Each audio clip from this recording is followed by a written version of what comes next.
দুর্গাপুরে বিধাননগর স্যান্টোস ক্লাবের মাঠে মর্নিং ওয়াকে এসে দিলীপ ঘোষ বললেন সিদ্দিকুল্লাহ চৌধুরীর মতো সাম্প্রদায়িক লোকেদের কাঁধে ভর করে তৃণমূল নেত্রী মমতা বন্দ্যোপাধ্যায় ক্ষমতায় এসেছেন, তাই নিরুপায় হয়ে এদেরকে মাথায় করে রেখেছেন।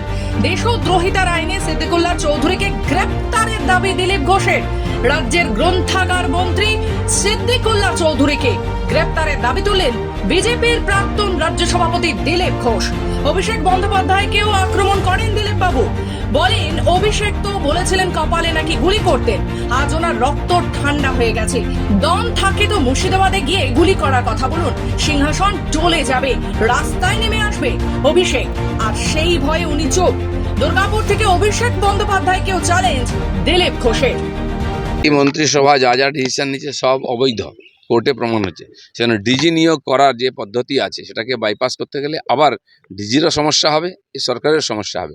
মমতা ব্যানার্জির সরকার বা উনি নিজে কোনো সংবিধান, কোনো সিস্টেম, কোর্ট কিছুই মানেন না। তো তার আমলে সবই সম্ভব, কিন্তু তার ফল ভোগ করতে হবে এখানকার দেশে, এই সমাজের লোকেদের। রঘুনাথগঞ্জে যা হয়েছে সেখানে 163 ধারা মানে 144 যেটা সেটা জারি করা হয়েছে এবং পুলিশের গাড়ি জ্বালানো হয়েছে, পুলিশ আহত হয়েছে, এবং কি বলবেন? দেখুন, রামনবমী উৎসবকে পণ্ড করার জন্য চক্রান্ত চলেছিল। হিন্দুরা খুব ঠান্ডা মাথায় নিজে উৎসব সম্পন্ন করেছে, পুলিশও সহায়তা করেছে, কেউ হিম্মত করতে পারেনি। যেখানে যাই হোক পশ্চিমবাংলায় উৎপাত হয়, কিছু লোক আছে বিশেষ করে বাংলাদেশি অনুপ্রবেশকারী, রোহিঙ্গা, এদেরকে এগিয়ে দেওয়া হয়, ভয়ের পরিবেশ তৈরি করা হয়, চমকানো হয় যে আমরা এই করব তাই করব।